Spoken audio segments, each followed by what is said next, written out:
Evening, listeners. This is Grant Cameron. It's August the 7th, 2018, and you're listening to the Cameron Files.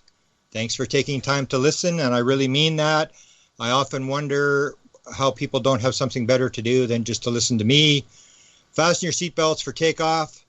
We are about to go very, very fast, and I want to thank Bill, my producer. How are you doing tonight, Bill? Doing great, Grant. And I'm just wondering, because the weather's been so bizarre on the East Coast with all this rain and the dry weather out west, and unfortunately all the fires that they're going through over there. How's the weather been by you?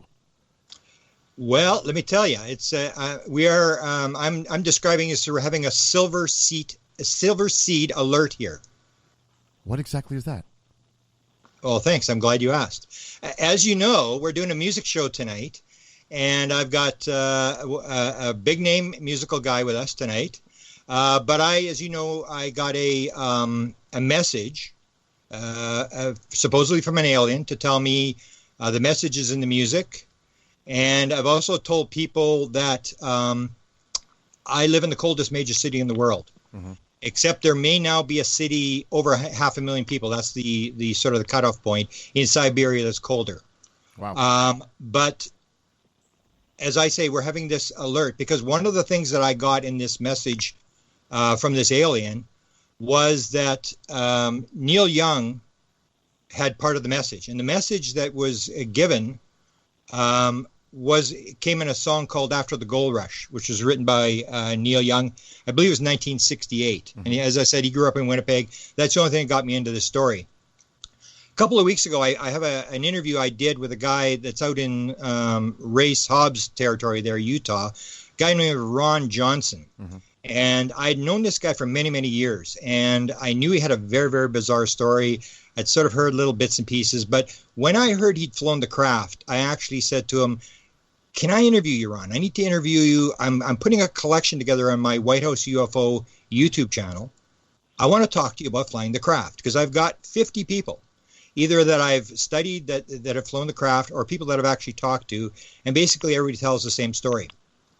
So this time when I did the interview with Ron, I basically said to him, I said, a question that I very rarely ask them. Because I remember the first time a woman told me in 2013 was the first time I heard about someone who'd flown the craft. And I said to myself in my head, when this 70-plus-year-old woman told me in 2013, I thought, you're absolutely crazy. So I asked Ron the same question. I said, Ron, why did they let you fly the craft? It's kind of weird. Like, why would they let you fly the flying saucer? It's sort of like you go and you rob a bank, and then you grab the teller and she drives the getaway car. I mean, it doesn't make any sense. True. So I said to him, well, Ron, why did they let you fly the craft? And he said, I'm taking people, I'm like a bus driver. I'm taking people off planet.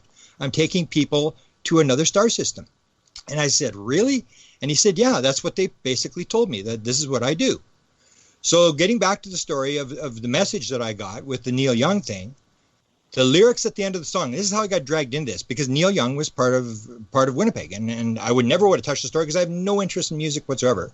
I now have sort of an interest, but at that point I didn't have any interest. And this talks about Neil Young, and Neil Young is saying, he's talking about the end of the world, this sort of catastrophic image that a lot of experiencers talk about. And he said, I'm in this bombed out basement, and he said the silver seeds are coming, and they're going to take the chosen ones to another planet. And that ties into the fact that I live in the coldest major city in the world. So you asked how the weather is here. As I point out to people, about 15,000 years ago, where I'm sitting right now doing this show, there was 2.5 miles of ice above me. It was 4 kilometers of ice. Mm-hmm. That all melted. And then there was 700 feet of water where I'm sitting right now. Wow. Right now, it's gone. All the water's gone. All the ice is gone. We have this little river that runs through the city.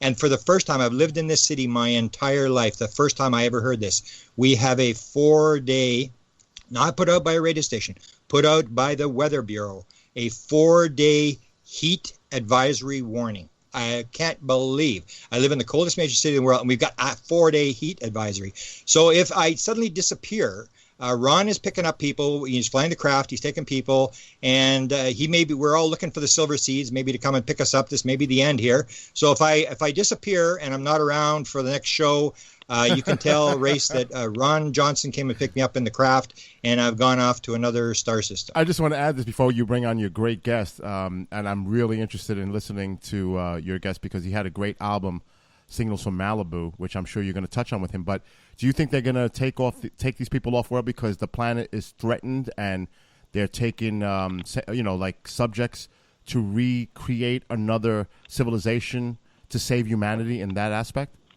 Yeah, that's a whole show in itself. I've asked numerous people. I've asked people who've got this. I think there's 39% of all experiencers claim they've seen the screen on board the craft.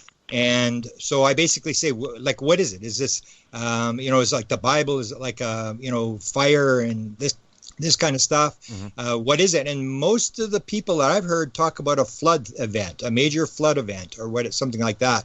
But there's no doubt that things are kind of scary. And this Ron says the same thing. You've talked to a lot of experiences. You would know this. Mm-hmm. A lot of them say the same thing, that they'll ask the beings, they'll say, why are you training me? Why are you teaching me all this stuff? Even Ron said he got this huge download. The alien came to within inches of his face, eye to eye, and this massive amount of material was downloaded into his head.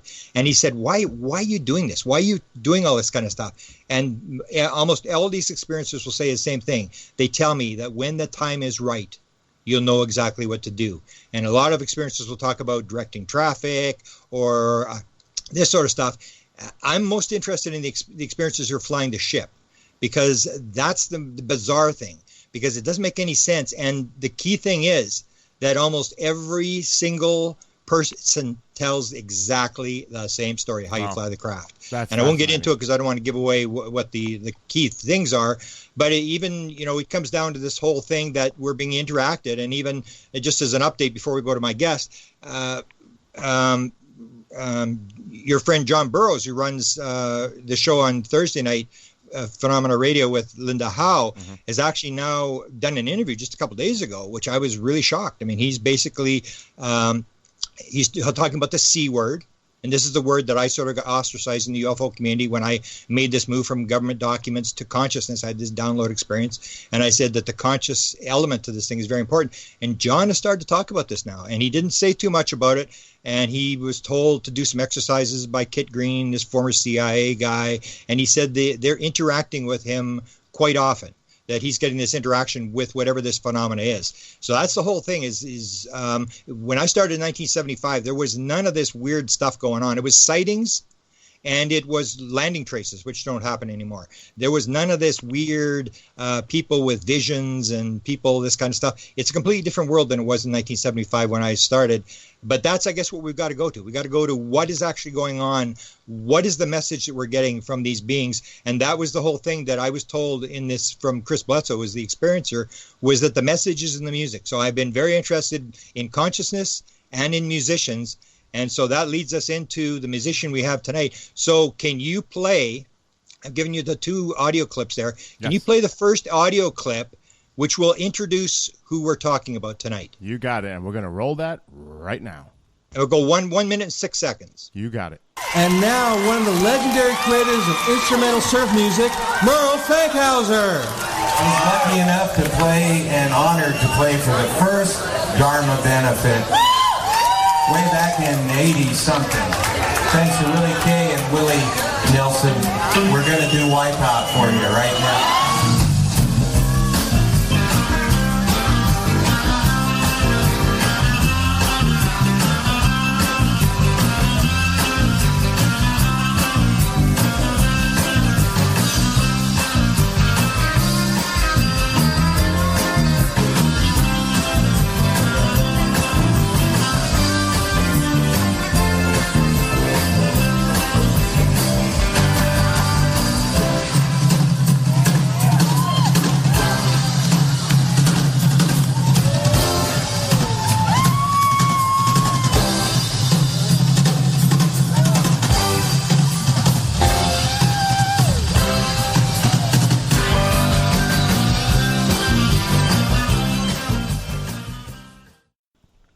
And there you have it.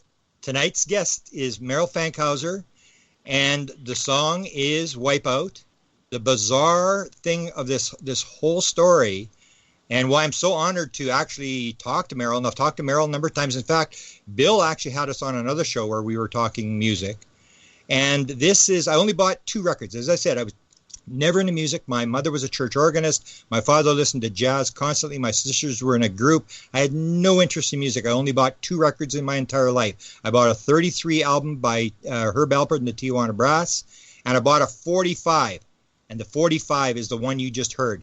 And I was just fascinated with this story, song. It still gives me shivers when I listen to this thing. And I remember, I think I paid 49 cents for the 45. And so my first question to Merrell is, my 49 cents, I don't think went to you. Can you tell me the story of what actually happened, why you would write a song that had this drum thing in it, and what actually happened? Because you didn't really get credit for the song, correct?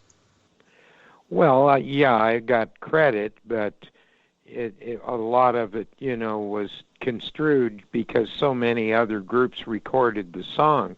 My band, The Impacts, that was the house band at the Rose Garden Ballroom in Pismo Beach, California, was discovered there in 1962. And it's just feet away from the beach. And I was a surfer, and one day I was sitting out there on my surfboard, kind of daydreaming, and there weren't many waves, and all of a sudden a set came up in back of me, and I didn't notice it. And I went over the falls and got wiped out. And the sax player was sitting on the beach, and he started laughing, saying, "Oh, look at that, Merrell really got wiped out." He was embarrassing me in front of all these pretty girls that were sitting against the break wall. So I got my board, got the sand out of my face, took a shower, driving home in my car, and I had a song already written called Kick Out. And as I was driving home, I thought, Wipeout, that might be a better title. So we had been playing this song for almost a year at the Rose Garden Ballroom and experimenting with it. And people were doing the surfer stomp to it. They had all these dances they were doing. And then we were discovered by Delphi Records. And it was September of 1962. We went down to the studio in L.A. and recorded the whole album, Wipeout, by The Impacts. And it came out on Delphi Records.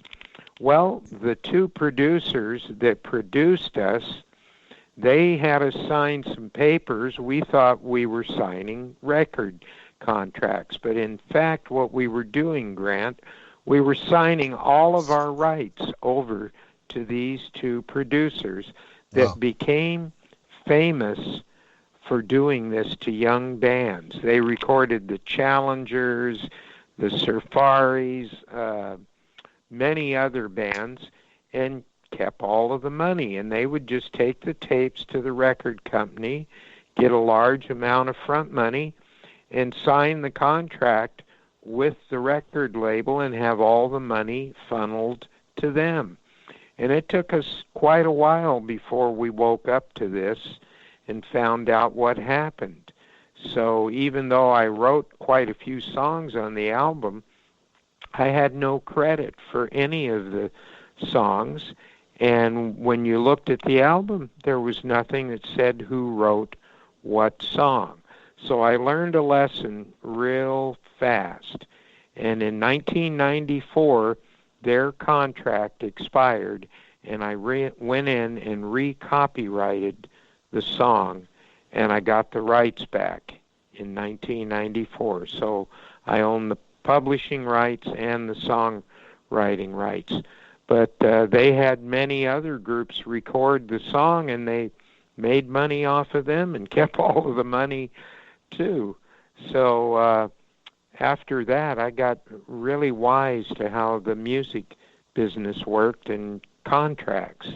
And that's the whole story of Wipeout. And I guess that one you just played was me and Willie Nelson in the band playing it at a concert we did on Maui. And that's on YouTube. If you type in Merrell Fankhauser, Willie Nelson, Wipeout, you'll see us. And you'll see Willie playing an electric guitar and he does a solo in the middle of it that sounds like it came off of an old instrumental surf album. Nothing country about it. And if you could have seen the looks on all the faces in the front row that I could see, some of them are on camera. That's the story. Wow. And so it's true. Then music is a sort of an ugly business. Is it gotten worse? Because you hear these stories now that bands really don't make anything now. That it's got even worse. Is that true? Well, it still happens. I don't know if it's gotten worse. It's actually gotten better for me, and I have young bands coming to me with their contracts that they get, having me read them before they sign them. Oh, wow. But, yeah, there's still a lot of that going on, and, you know, in the old days we called them the song sharks, and you had to be careful, you know. You didn't know what some producer or manager was going to do with your music. So, you know, people have attorneys, music attorneys, and managers now. Some are, you know, honorable, and some are unscrupulous, and it's a tricky business. It is. Yeah, and you played with a lot of bands. Why is there so many bands that, you know, people go from band to band? How does that work? Well, after the surf music, I moved out to the Lancaster desert area because my dad was a flight instructor and a charter pilot, and he taught me to fly. And well, he taught me to play guitar when I was about 13 also. But he ended up managing an airport that wasn't too far from Edwards Air Force Base, where they were testing the first lifting body that evolved into, you know, our space shuttle now. So I got to meet Joe Walker and Milt Thompson and a lot of those test pilots that first, you know, were testing that out there in the desert. So I've always kind of been interested in aviation. And, you know, my dad, I asked him once, do you really think there's flying saucers? And he said, oh, yeah. It would be too egotistical of us to think that we're the only ones in the universe. And so I moved to the desert, and surf music sort of had a lull at that point. That was about 1964, and along came a group called the Beatles. Oh. And after that, surf music kind of disappeared, and I started writing my own kind of brand of pop beat music, and ended up with several albums: Merle and the Exiles, Fapper Dockley, which is a cult collector classic, and then the HMS Bounty, and then after that, my band Moo. So sometimes you just evolve through different phases, and depending on where you're living, you know, I had to recruit a whole new group of musicians. How many albums have you done, and have you had a chance to play with some of the, like you played with Willie Nelson? Is there other big names that you've been able to sort of play with? Oh, yeah. Over the years, actually, when we were in the Impacts, we backed up many of the groups of the day. We backed up the Drifters and the Coasters, and, oh, gosh, there's just Little Anthony and the Imperials, so many groups that we actually backed up. And then I started jamming and playing with other well-known musicians. Ed Cassidy of Spirit, the drummer, was a good friend of mine, and we did 2 albums together, and wow. He ended up being the oldest rock and roll drummer in history. He passed away at 89. Wow. And was still playing music. And I've played with, you know, different members of the Ventures that did Walk Don't Run, and Nicky Hopkins, who played with the Beatles and the Rolling Stones, and oh gosh, so many. drummer from Canned Heat, Fido de la Parra. I've played with him several times, and a lot of these people are on records that I've done. John Cipollina from Quicksilver Messenger Service. Oh, I backed up Jan and Dean, that were kind of known as a surf vocal group even before the Beach Boys. So it's quite a list, Grant. Wow. I can't. I've done over 50 albums. 50 albums. And there's a discography that a guy from the Netherlands did on me, and he found 128 releases, and a lot of those were in other countries and bootlegs that I never even knew about. Wow. Impressive. You and I have talked in the past. This is something, interests me. And this is the whole thing about, as a musician, where do the songs come from? And we talked about dream songs, so maybe you can talk a little bit about that. The fact you have the studio in your house. Where do musicians get the songs from?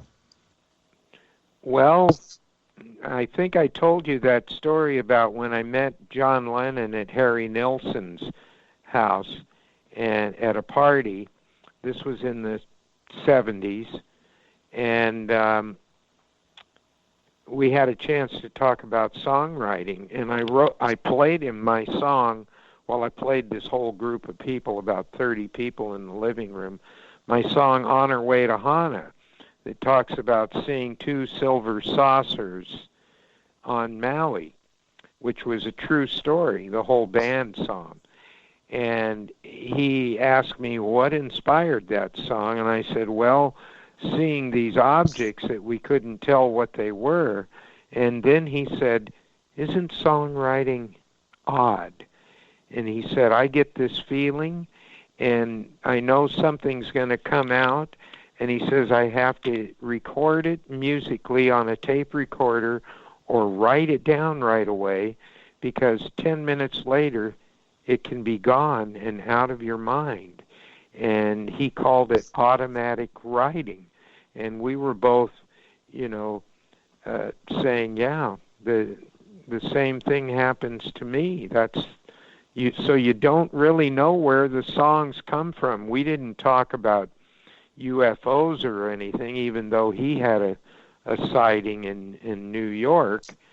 But it just the fact that, some people have a gift, and whether it's an open channel, that you have, that this stuff can come through, and other people have to sit down and, contrive something and make it up. Well, John and I both said the same thing. We hear a song complete, the melody and the lyrics and everything in our mind, then you have to go figure out how to play it. Well, how many songs total do you think you've done? You've done 50 albums. How many songs do you think you've generated in your life? Oh, gosh, there's songs that I didn't record, so I would have to say I've written for sure over 500 songs. Oh, my goodness. That's amazing. Okay, we're just going to go to break, but just you have your studio, just before we go to break, you have your studio in your house. Is that still the fact that you... Oh, yes. You have it there just in case something comes up in the middle of the night. Oh, yeah, that's happened, and I run in there and turn on a machine. I always have a machine ready and either sing something into it or, I try to make sure they don't get away. Wow, fantastic. So after the break, we're going to get into the UFO thing, and we'll start talking about your UFO history and how that fits in. You've been listening to the Cameron Okay, we'll go back to Bill. Grant Cameron. Any rebroadcast or duplication of this program or program content without express written permission from the KGRA DB Ew, yuck. They're unhealthy. Bugs. I hate bugs. Our home is clean, but occasionally bugs show up. Well, I found something that is tougher than bugs. Orange Guard. From contact, it kills bugs. Plus, Orange Guard kills hidden bugs and keeps new bugs away for weeks. The ingredients in Orange Guard are on the FDA generally regarded as safe list. So Orange Guard may be used around food, humans, and pets. It comes with a 30-day money-back guarantee. Orange Guard. Available at orangeguard.com and Ace Hardware. Hi, folks.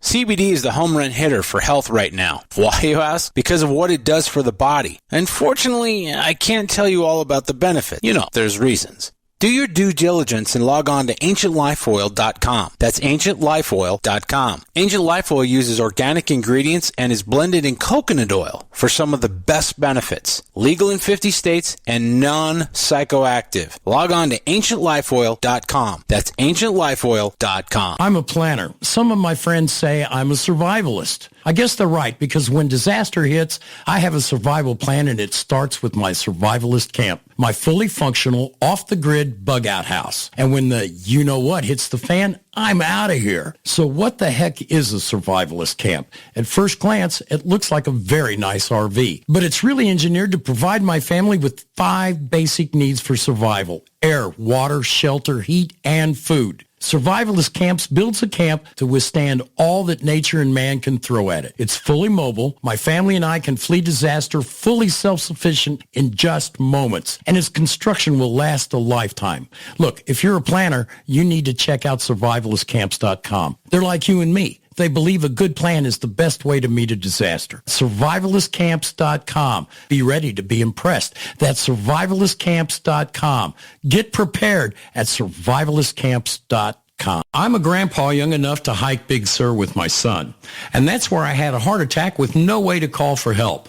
I felt sorry for my son. He looked as desperate as I felt as he took off for help. Luckily, he ran into Anna, a fellow hiker. She had a satellite phone, called for help, and saved my life. Today, I'm healthy and never out of touch because the satellite phone store makes it affordable to be connected anytime, anywhere. The satellite phone store gave me an Inmarsat iSat-2 satellite phone free. And the monthly plan is less than I spend on coffee every month. You can have one too while supplies last.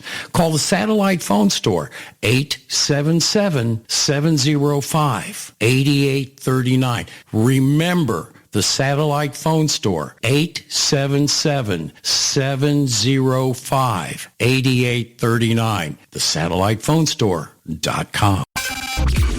Mainstream media's most wanted. KGRARadio.com.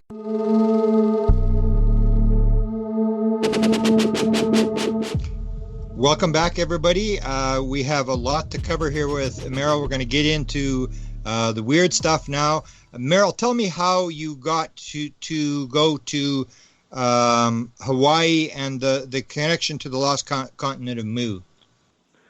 Well, we were living in Woodland Hills, California, a suburb of Los Angeles, and we were playing there regularly. And I rented this house up in a canyon, and I was cleaning up the log bin around the fireplace, and I found this book called The Lost Continent of Mu by Colonel James Churchward. And right away, I felt a connection to it. So the whole band started reading this book, and we all felt a connection to it. And when we found out that Hawaii, were the mountain peaks of the lost continent of Mu, after our album came out in 1971, we started formulating plans and saving our money to move to the island of Maui.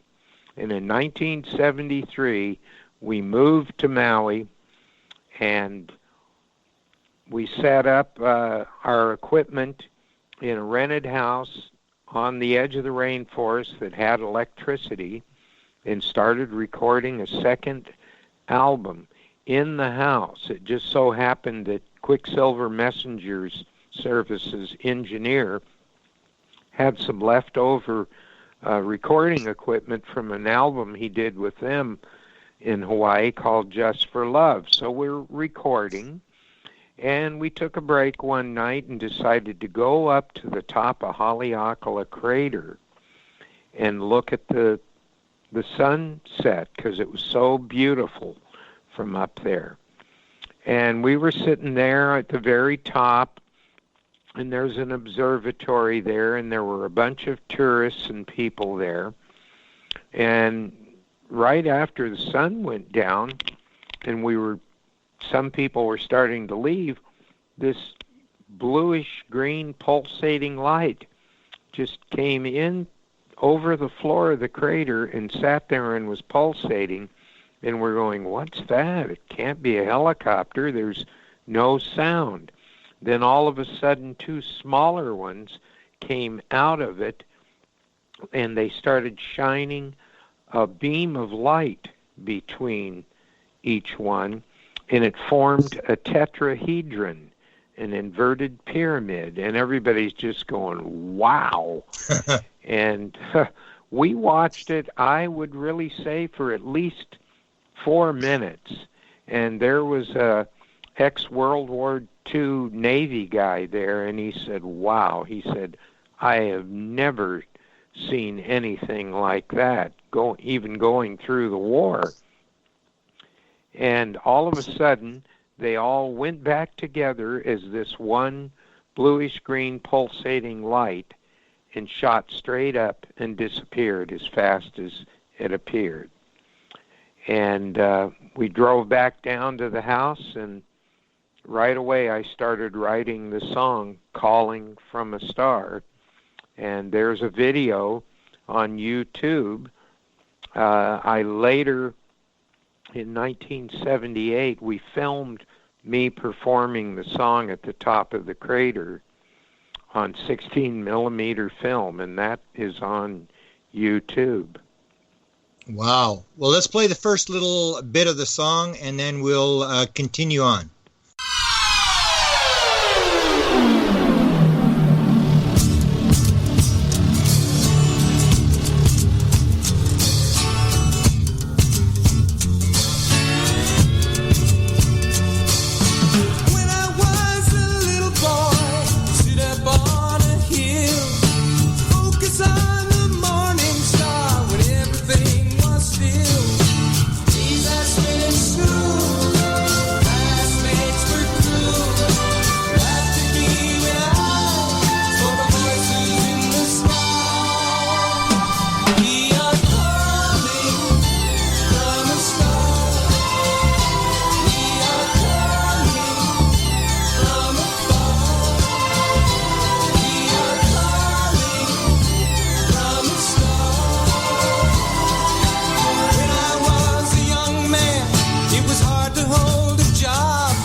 Beautiful. Okay, now, Merrell, can you tell me about the ruins that you found there and how that ties in?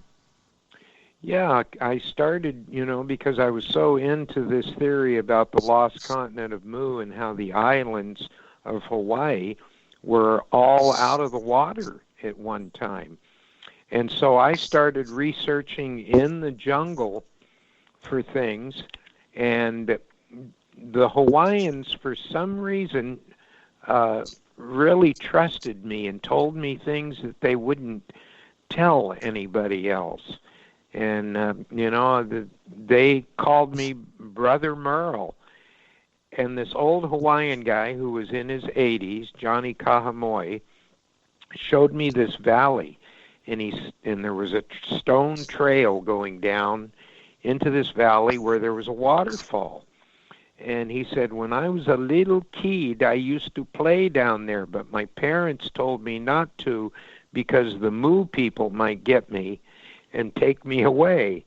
and he was afraid actually to go down there. So he said, there's something, because you're so interested in Mu, I think you should see. So I went down this trail, and I felt like, well, I was Indiana Jones before they invented the character. I came upon this pristine waterfall with these 3 pillars that in some way almost looked Grecian, and there was a 4th one that was halfway broken off and just laying in this pool. And they were sitting on what looked like a Mayan cut stone platform with this real tight, almost milled looking stonework. And there's a picture of one of the pillars in my book, Calling from a Star. Then I noticed there was a sidewalk leading off going down to the ocean. And I got on this sidewalk, in spots it was overgrown by this howl bush, which is like giant hibiscus. And I had to crawl on my hands and knees. But the sidewalk went all the way down to the ocean and went under the water. And I could see out, it was clear enough, probably 75 feet, and I could see this stone sidewalk continued on under the water, and there was a spot where the lava had flowed over it. And that just blew my mind. And I would go down there and meditate quite a bit, and then German television somehow found out about it, and they came down and filmed it and went back and did some kind of a story on it in Germany. Well, then I heard on the desolate side of Maui, in about 1,000-year-old lava flow, there's no houses there, where you go out past the town of Kihei and McKenna, the road ends there, and it just turns into a lava field. Well, I heard that there were ruins out there, and I hiked out there, and I started seeing ruins that were half under the lava flow. Some of it looked like Hawaiian construction that was basically, lava rocks where they would put a thatched roof on it. But then there were these other structures that again looked like what was on the other side of the island, on the east side where I lived on the road to Hana, and it looked like the same kind of rock structure. And a Hawaiian fisherman, he would go fish out there, but he wouldn't stay out there at night. They were afraid of the spirits. And he said, up on the hill near a red cinder cone, there's a building you would be interested in. And I found this building, and it was several miles out on this trail, and it's very hot, and the heat and that lava just radiates, the heat. It was over 100 degrees for sure, and I had lots of water. And up on this hill was this building that was as big as a drugstore with 4-foot thick walls, and I could tell that building was built by Hawaiians because there were octopus lures and things embedded in the walls. Okay. And it was a regular Hawaiian stone structure. But over in the corner, there was a hole in the floor and a rickety ladder that somebody had made. And you could see where people had been making torches out of any kind of bushes or whatever they could find to go down there. Well, I had a flashlight, and I went down there, and I was amazed, Grant. It was stone-cut floor, just as perfect as anything. You just went, how did they make this without machinery? Over in the corner, in the back of this room that I say would be, maybe 30 by 20 feet, okay, there were 2 pillars exactly like the ones clear on the other side of the island. Wow. And it was all underneath this other building that the Hawaiians had built on top. Well, I was on Coast to Coast radio, and I told this story, and there was a husband and wife vacationing on Maui, and he was into archaeology, and he wanted to go out there, and he contacted me, and I said, take lots of water and good hiking shoes and wear a hat. So they went out there, and he emailed me back about 3 days later, and he took some of the pictures of the ruins, and he said, I couldn't believe it.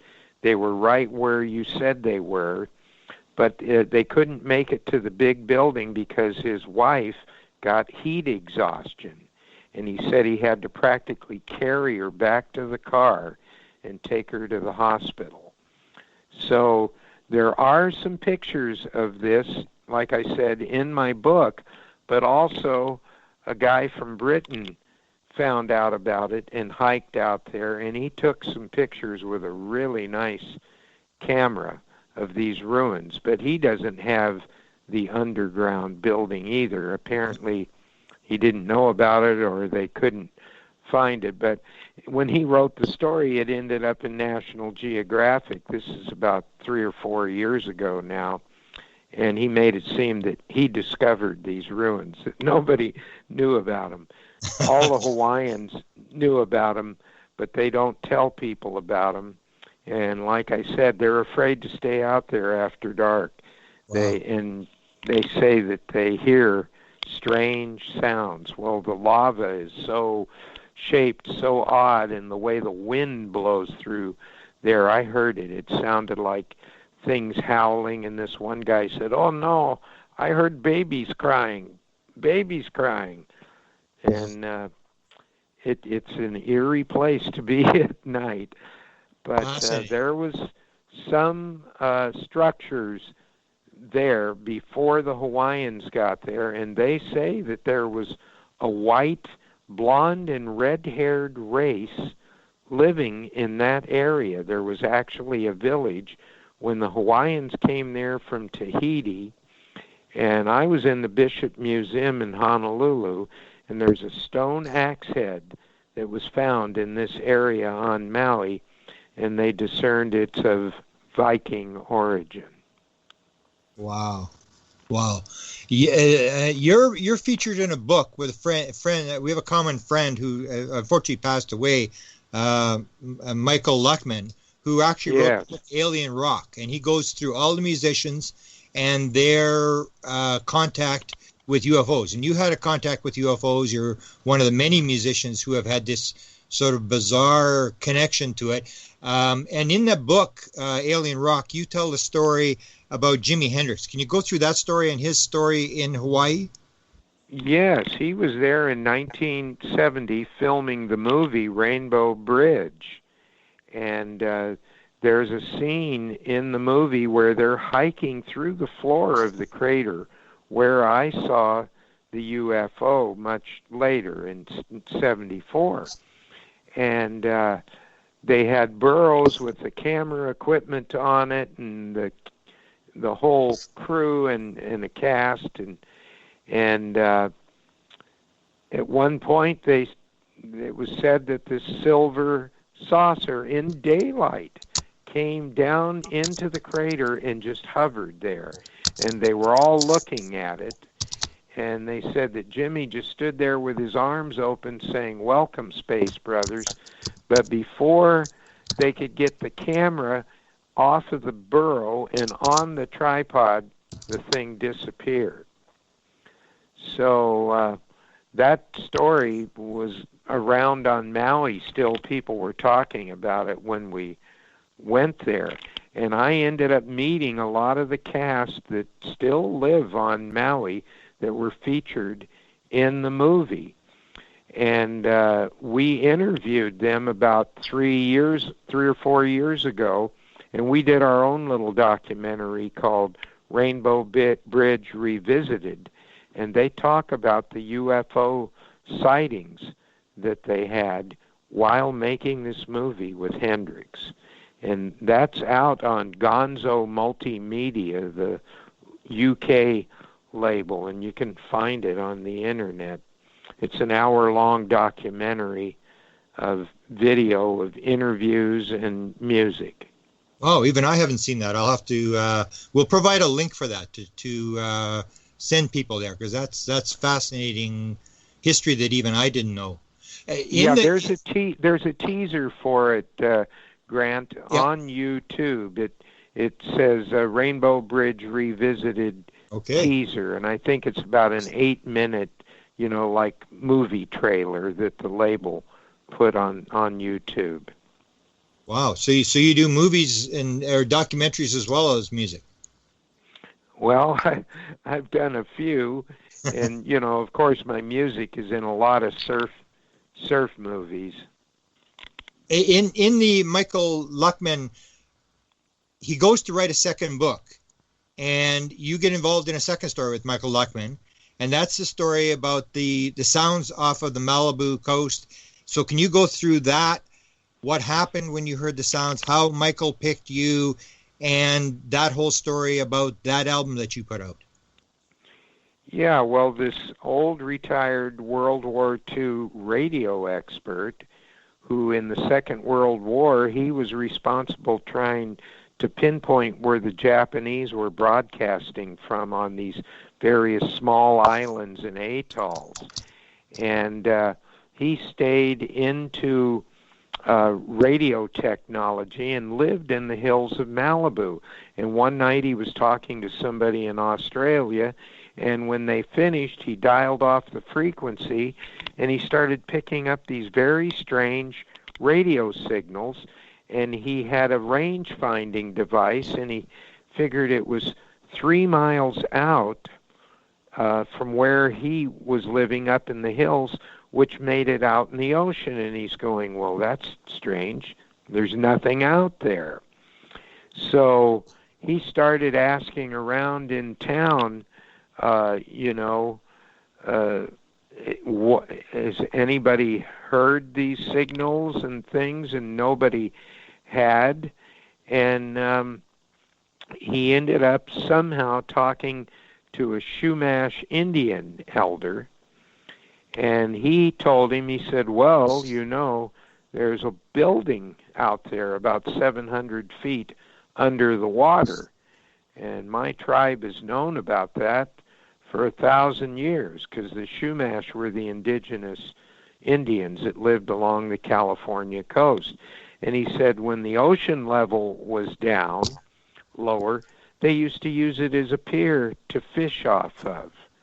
And this Indian said that was built by the people that were there before them, which a lot of people say it could have been people from Mu. And when I lived in Woodland Hills, we would go over to Malibu to go surfing and hang out on the beach. And up in the hills, there are these two, like, rugged stone, you could call them monoliths. They're, I don't know how, I can't remember how tall they are now, maybe 28 or 30 feet. But they've got these strange hieroglyphics on them. And they're not Chumash Indian, and nobody really knows what they are. And those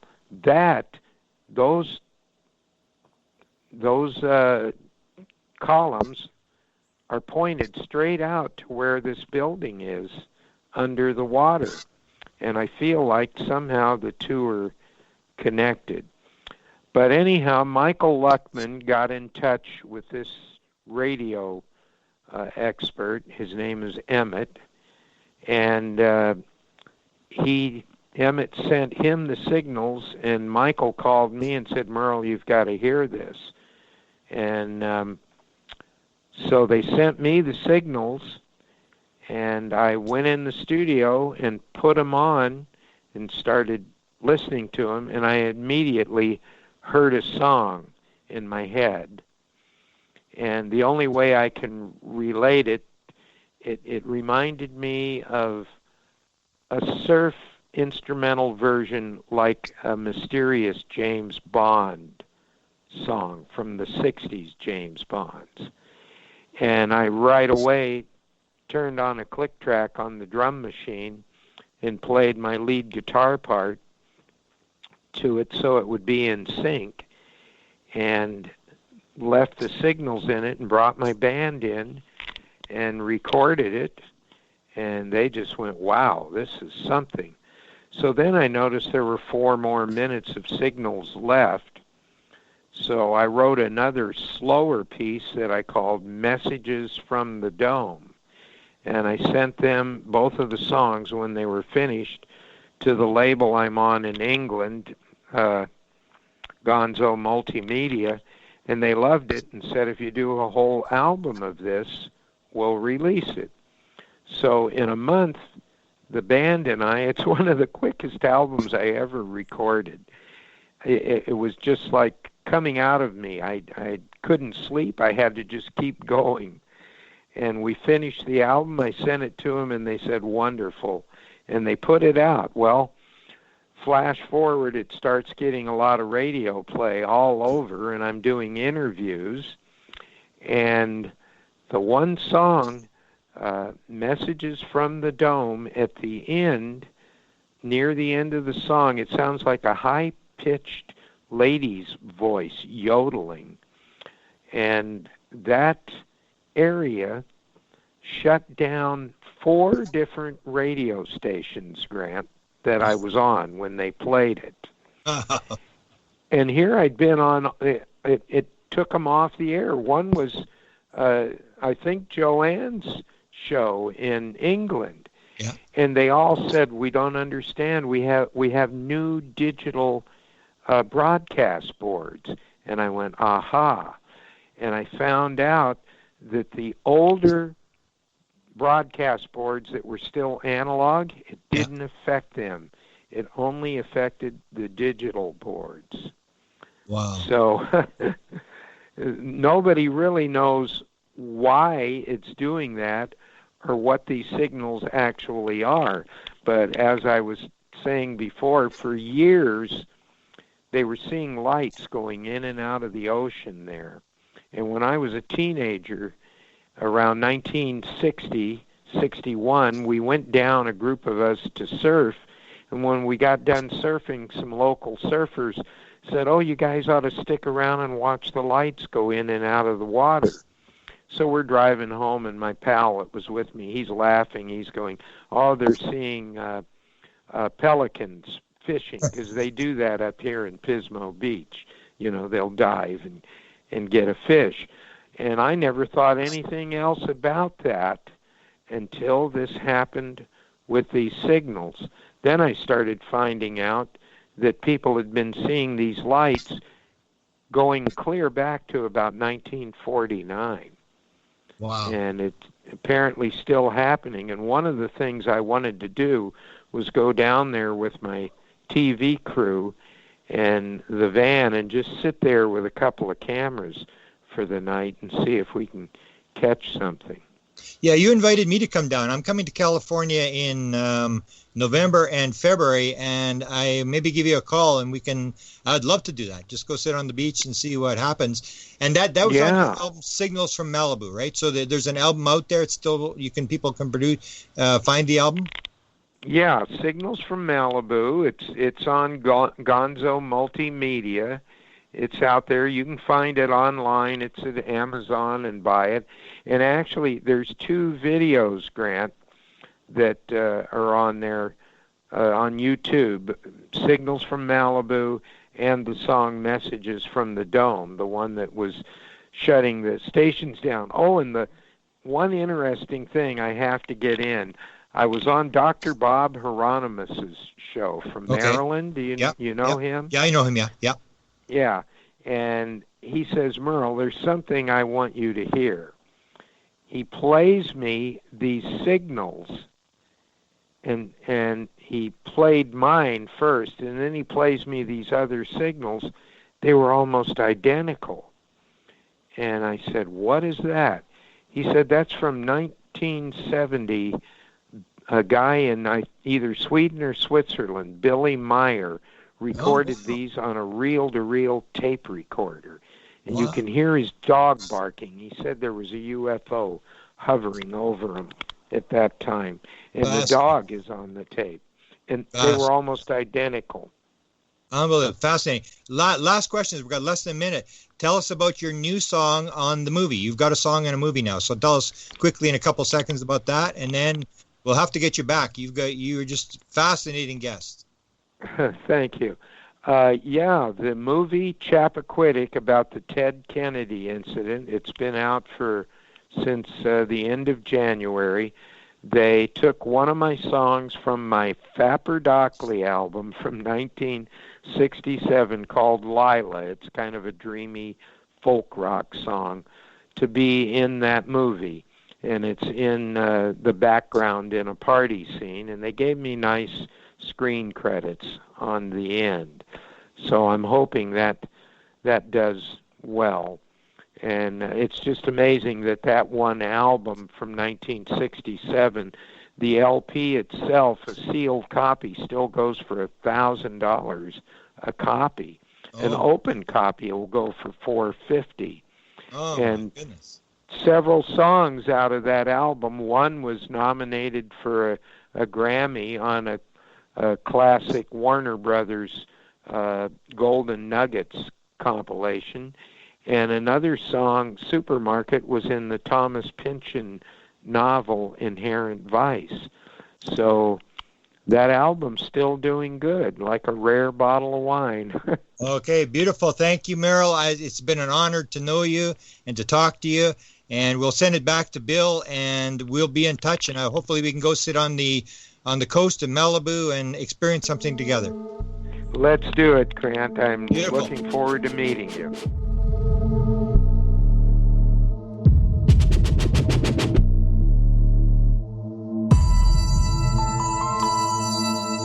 You've been listening to the Cameron Files with Grant Cameron. Any rebroadcast or duplication of this program or program content without express written permission from the KGRA-DB or Grant Cameron is strictly prohibited. The Cameron Files.